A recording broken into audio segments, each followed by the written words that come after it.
It was late afternoon in New York City, the kind of golden hour light that turns skyscrapers into silhouettes and streets into stories. Inside a packed studio on Fifth Avenue, the energy was electric. Cameras rolled, phones buzzed under desks, and then, with calm precision, Congresswoman Jasmine Crockett leaned into the mic and asked, "Should we talk about Melania's visa history too?" The room froze. Reporters blinked. The host hesitated. And just like that, a single question sent shockwaves from Washington to Mar. By sunset, the clip had gone viral. By midnight, Donald Trump had seen it, and he was furious. What started as a routine interview had become a political reckoning. And you won't want to miss what happens next. So, if you're watching this, and loving the intensity, hit that subscribe button, turn on the bell, and drop a comment. Where are you watching from? The Capitol hearing room pulses with noise. Accusations fly like sparks from a live wire, bouncing off marble walls and echoing under the chamber's vaulted ceiling. Cameras roll. Microphones hum. The usual political theater is in full swing. Posturing, interruptions, rehearsed outrage, and then silence. Not the kind that fades after a punchline or a pause for effect. This silence is physical. Real. It lands like thunder. Congresswoman Jasmine Crockett speaks not loudly, not angrily, but with surgical precision. "Should we talk about Melania's visa history too?" The air stops moving. Reporters freeze mid-scribble. GOP panelists blink, caught mid-argument, mouths half open. One of them, a former prosecutor with a reputation for rhetorical jabs, just stares. His voice cuts off mid-sentence. His eyes dart. To his colleagues, "No one expected this, not today, not from her." Crockett doesn't flinch, doesn't smirk. She doesn't even look up immediately. Her fingers stay on the page. Her gaze stays steady, like she just asked the most obvious question in the world. Like she didn't just rip open a national wound. Cameras zoom in. Close-ups catch every flicker of emotion across her face. None. Just calm. Control. Conviction. Outside the room, the internet lights up. Inside, the silence stretches just long enough to feel dangerous. 10 seconds. That's all it takes. A single line, spoken into a live feed, ricochets through the digital ether like a bullet breaking the sound barrier. "Should we talk about visa history too?" It's not an accusation, not a smear, not a personal attack. It's a question, but it hits harder than any speech ever could. Because what follows isn't just backlash, it's exposure of systems, of hierarchies, of unspoken rules that have governed who gets questioned, who gets doubted, and who gets left alone. Behind closed doors, aides begin scrambling. Phones buzz. Emails flood in. Someone mutters, "This can't be happening." But it already did. Across the country, phones light up. Social media erupts. Hashtags appear before the clip finishes. Buffering. Jasmine said it. #MELANIA green card. #double standard. Exposed. Millions watch. Millions react. And millions realize they've been living inside this system all along. They just never had the nerve to point it out. It starts small, a snippet shared by a legal analyst on Twitter, then picked up by a news aggregator, then by a viral meme account. Then the networks jump in. Breaking news banners flash across screens. Cable anchors lean forward, brows furrowed, voices urgent. Reporters tweet speculation. Fact-checkers scramble, and still the clip plays. Over and over again. 10 seconds of live television, looping endlessly. Should we talk about Melania's visa history too? It becomes more than a quote. It becomes a symbol, a mirror held up to America's deepest hypocrisy. Some see it clearly. Others refuse to look. But no one can ignore it. By sunset, the phrase has gone global. International outlets pick it up. Commentators in Europe dissect the implications. In Slovenia, journalists revisit old reports. Something bigger than politics has begun, and no one knows where it will end. Back in the chamber, the aftermath unfolds in micro-expressions. Reporters lean forward, straining to hear whispers between aides. GOP panelists exchange glances, some confused, some furious, some calculating. One scribbles notes furiously, another checks their phone. Jaw tight, Crockett remains motionless. She flips a page, calmly, methodically.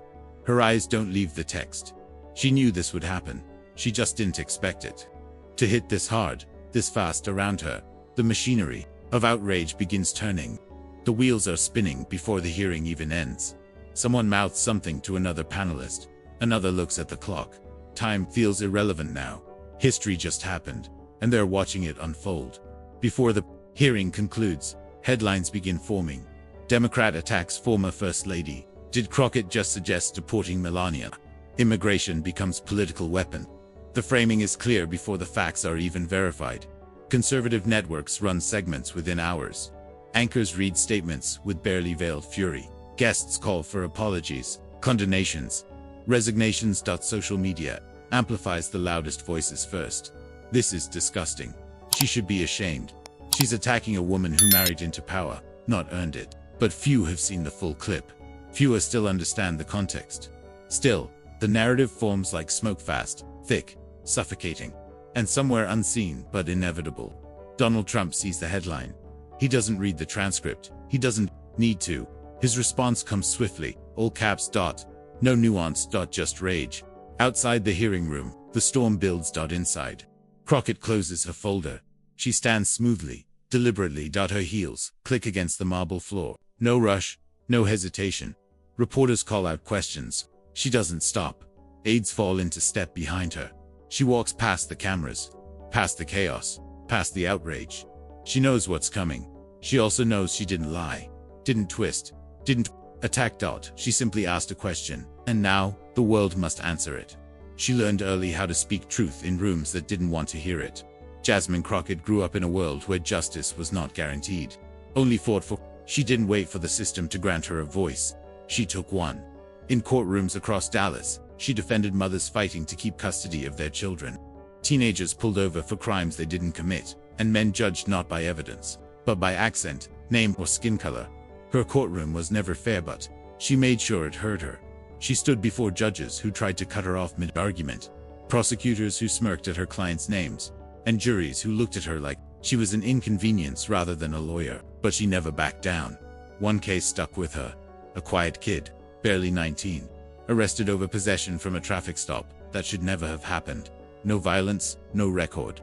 Just another young black man caught in the machinery of suspicion. Stood up and said, "You're building cages around this boy's future for something you wouldn't even book your nephew for." It rattled the room. Didn't win the case, but won the moment. And that's what she carried into every space after. From the Texas house to Capitol Hill, Crockett never learned how to soften her tone, never figured out how to shrink into respectability. She knew what people thought of her: angry, radical, ungrateful. None of it mattered, because she came to represent the ones who never got the benefit of the doubt. And now, in front of cameras, she had just done exactly that. He doesn't need to be in office to cast a shadow. Donald Trump remains a force that shapes headlines, policies, and political identity. His presence lingers in every conservative newsroom, every rally chant, every viral post demanding retribution against those who challenge him. His rhetoric on immigration, loyalty, and patriotism has shaped national discourse for years. He built a movement on the idea that some people are more American than others, that citizenship is earned not by law, but by attitude, by history, by race. Even when facts contradict his claims, his influence remains unshaken. And when he sees a headline like "Crockett attacks Melania," he reacts not as a former president, but as a man who has spent a lifetime turning outrage into power. To him, this isn't about policy. It's about control, about who gets to ask questions and who must answer them.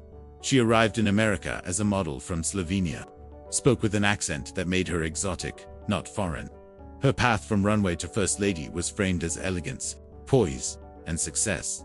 But behind the headlines, her immigration story remained largely untouched. Few asked the hard questions. Fewer still dug into the details. Because asking would mean scrutinizing someone who fit the mold of acceptable immigrant. White, wealthy, photogenic. Her journey was rarely dissected, like those of immigrants of color. There were whispers about work visas, green card timelines, and the kind of bureaucratic leniency that rarely extended to others. But no one pressed the issue. Until now, Jasmine Crockett knows the imbalance better than most. For years, she's watched immigrants, especially black and brown families, be grilled over paperwork while others glide through the system unnoticed.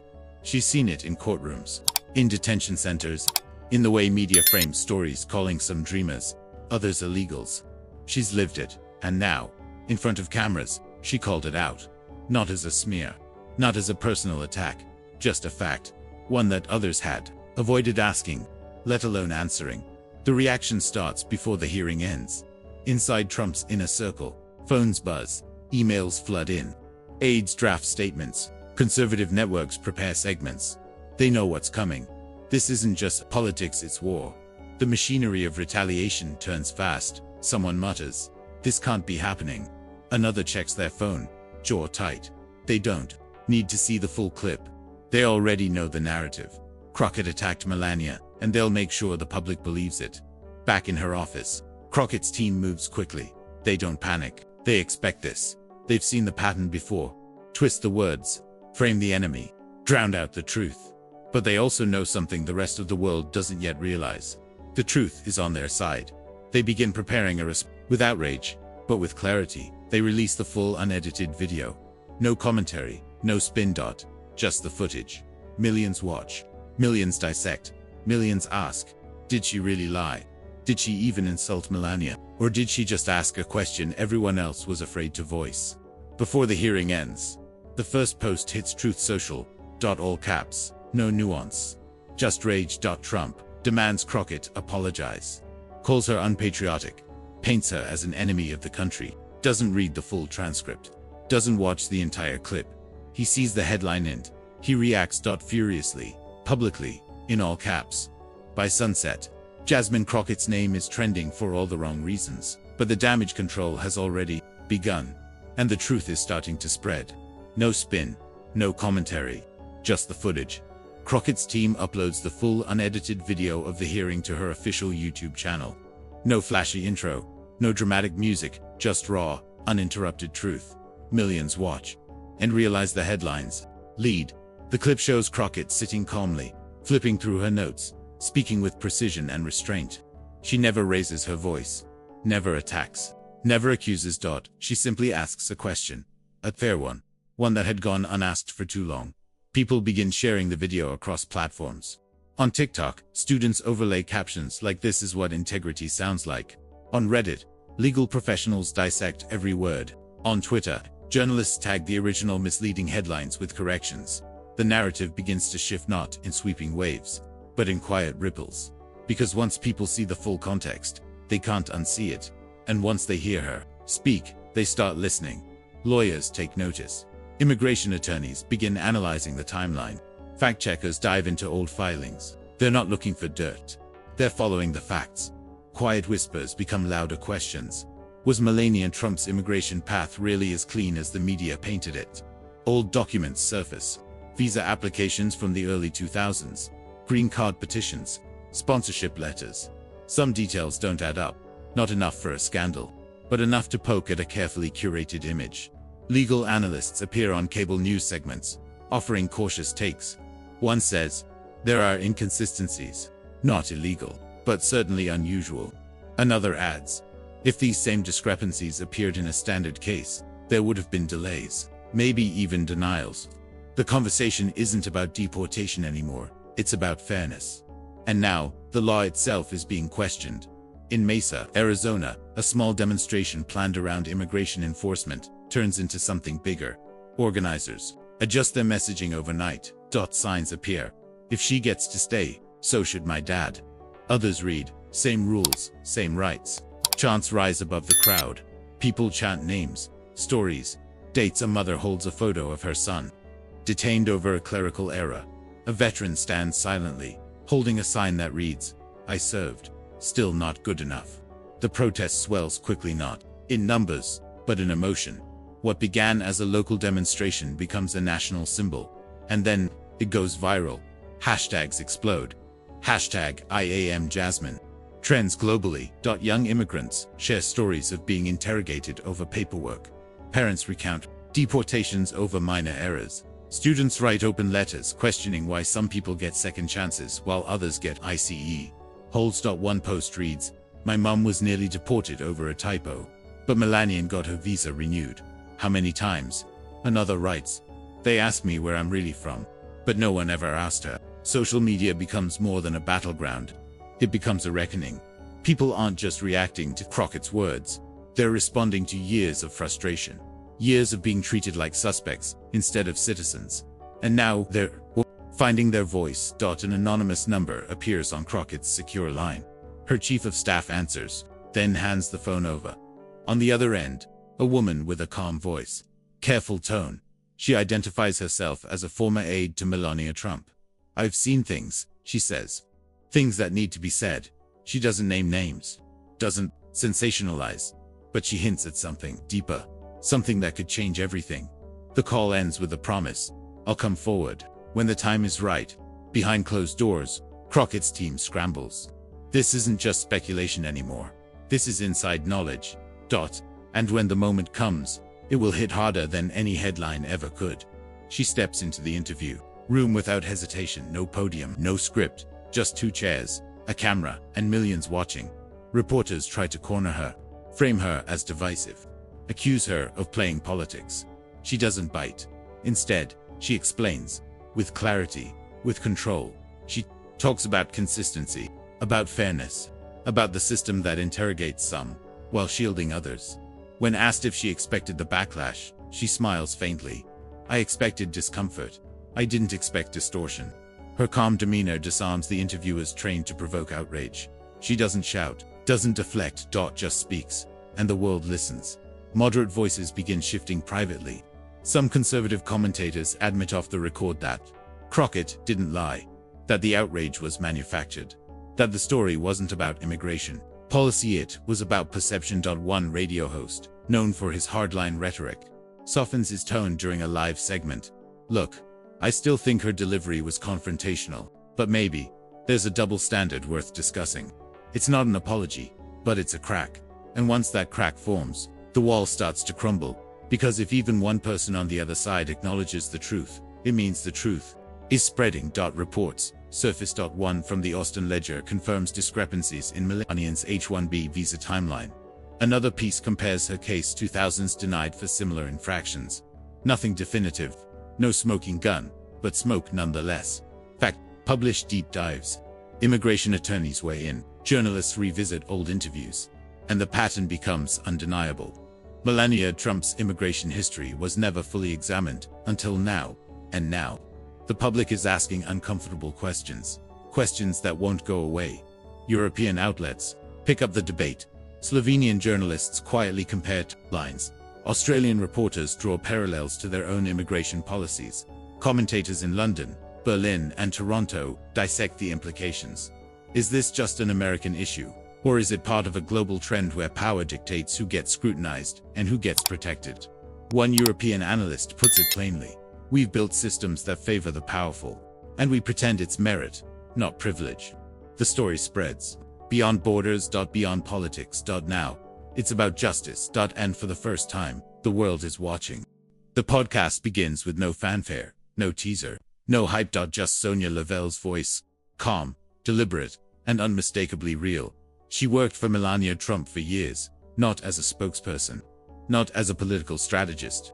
She was the one who managed schedules, arranged travel, handled personal requests, the kind of person who sees everything but says nothing. Until now.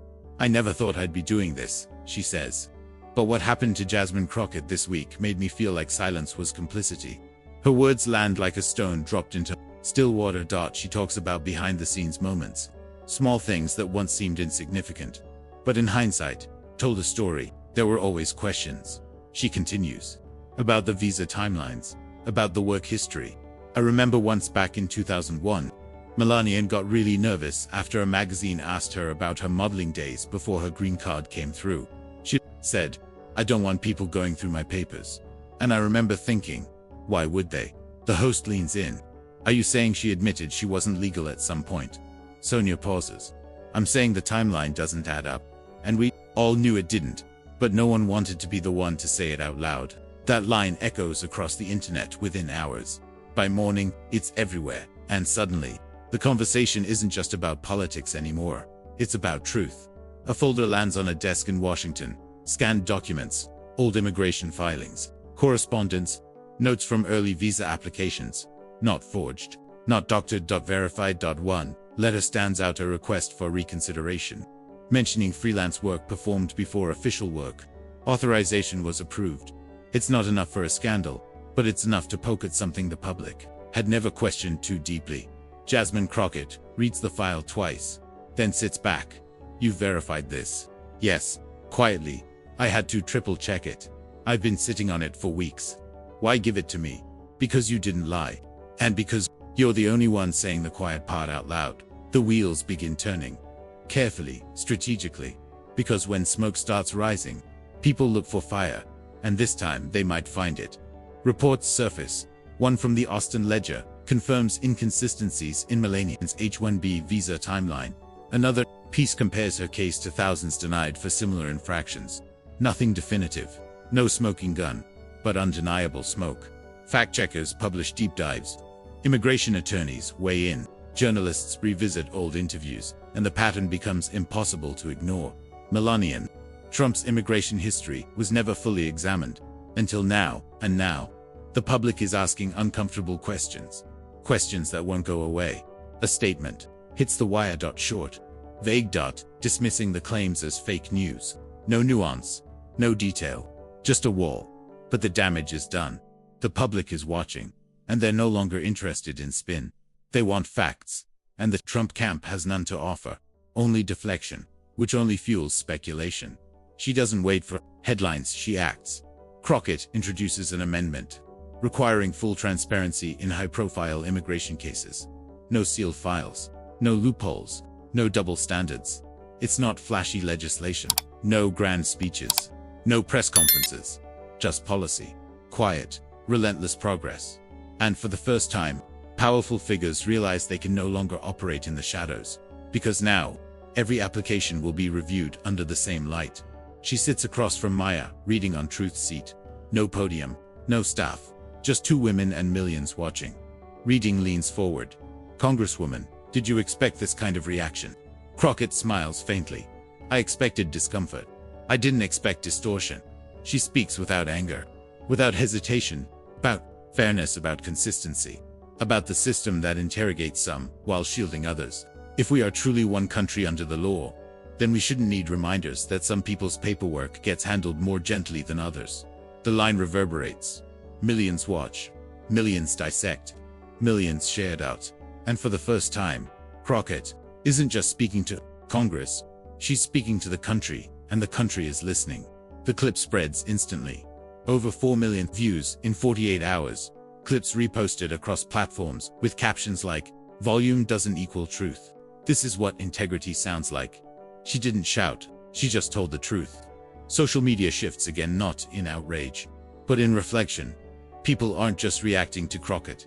They're reflecting on the system itself and realizing how much they've ignored. Behind closed doors, a major network cancels a planned attack piece. No explanation, no warning, just silence. And that silence speaks louder than any headline ever could. Moderate voices begin shifting. Privately, some admit off the record that Crockett didn't lie, that the outrage was manufactured, that the story wasn't about immigration policy, it was about perception. One radio host, known for his hardline rhetoric, softens his tone during a live segment. Look, I still think her delivery was confrontational. But maybe there's a double standard worth discussing. It's not an apology, but it's a crack. And once that crack forms, the wall starts to crumble. Because if even one person on the other side acknowledges the truth, it means the truth is spreading. And now, the public is asking uncomfortable questions. Questions that won't go away. Kendra Blaine steps into the light. A retired immigration officer with nearly 3 decades of service. She posts a video on Facebook. Just her, seated at home, speaking plainly. I've processed over 8,000 cases in my career, she says.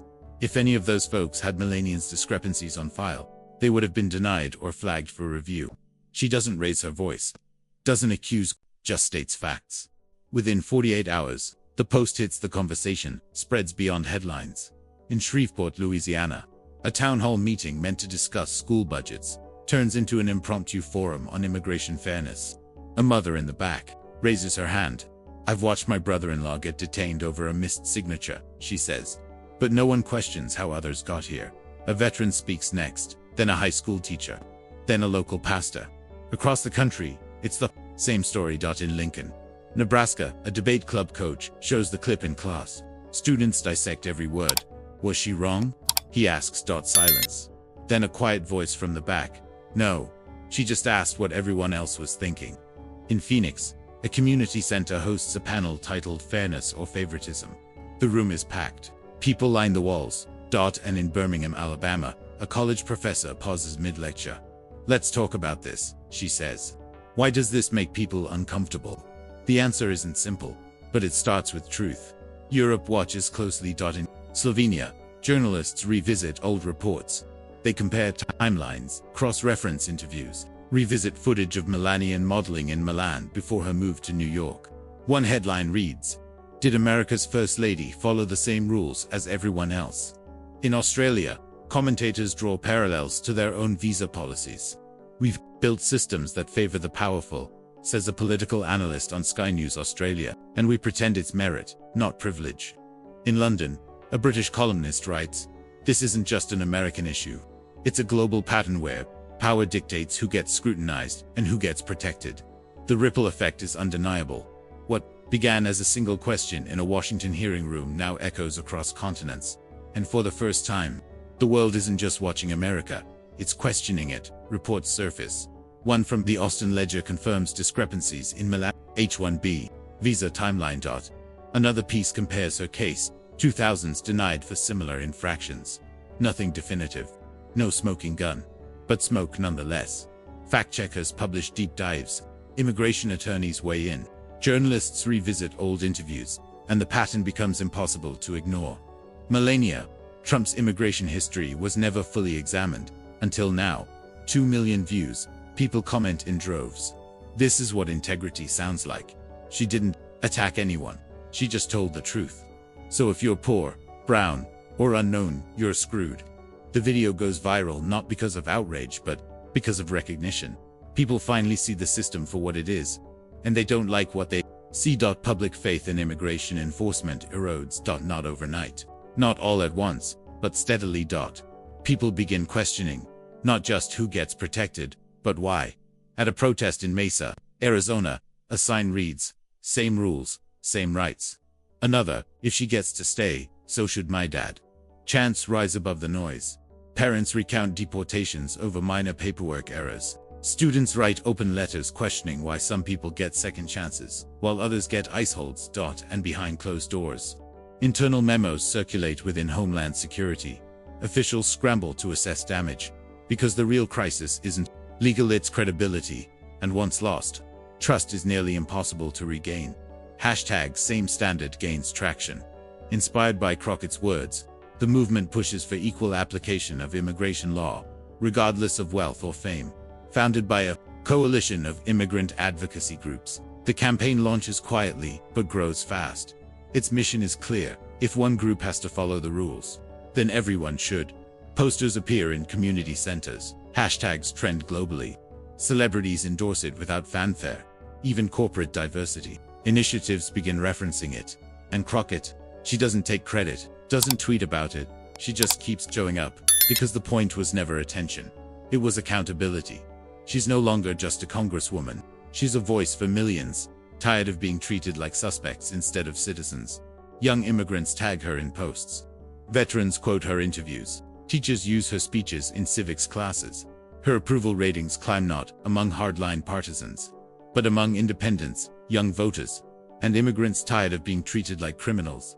In Washington, conservative think tanks hold private meetings. How do we stop this? One strategist asks. Don't want answers. Because the truth isn't something you stop. You either face it, or let it bury you. And Crockett isn't done digging yet. The frenzy slows, but not in the way anyone predicted. There are no grand speeches. No press conferences with flashing lights and roaring crowds. No victory lap. Just silence. Not defeat. Not surrender. But something more dangerous to the status quo: acceptance. Across Washington, the headlines begin to shift. Conservative networks stop leading with her name. Cable hosts stop replaying the clip as if it were a scandal. Even the most vocal Trump loyalists begin softening their tone, because they know they lost control of the narrative. And once that happens, there's no getting it back. Crockett doesn't chase the spotlight. She keeps working quietly, relentlessly. Because for her, this was never about ratings. It was about truth. And now, the truth is out, and it won't go back in. No fanfare, no applause, no breaking news banners. Just a quiet vote on a Thursday afternoon. Crockett's amendment requiring full transparency in high-profile immigration. Cases passes with bipartisan support. Some call it a technical update. Others frame it as a minor policy tweak. But those who understand the system see it for what it is. A crack in the foundation. No more sealed files. No more loopholes. No more quiet exceptions for the powerful. It slips through without celebration, without ceremony, just progress. And for Crockett, that's enough. Because she knows what it means. It means the rules are changing. Even if just a little dot. In cities across the country, students begin writing letters. Handwritten. Unfiltered. One from a high school in Milwaukee reads, "I used to think I had to stay quiet. Thanks for showing me I don't." Another from a college student in Austin, "You didn't yell. You didn't cry. You just said what needed to be said." That's what made it hit harder. Schools start inviting her to speak, not at graduation ceremonies or political forums, but in classrooms, civics classes, debate clubs, law clinics. She accepts quietly.